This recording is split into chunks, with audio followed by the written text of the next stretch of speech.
Hujan deras yang melanda wilayah Kabupaten Lahat sejak Sabtu dini hari, mengakibatkan 3 desa di Kecamatan Jarai Kabupaten Lahat, Sabtu tanggal 27 Januari tahun 2024 direndam banjir.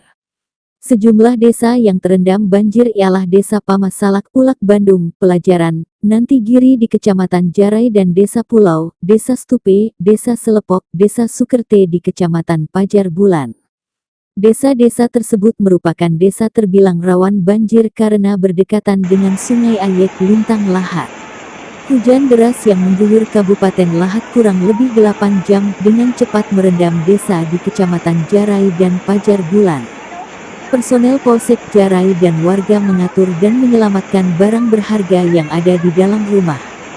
Warga juga terlihat membersihkan selokan di depan rumah. Arus air terlihat hingga memasuki rumah warga akibat hujan deras dari hulu. Sehingga dengan cepat air menerobos masuk ke permukiman warga.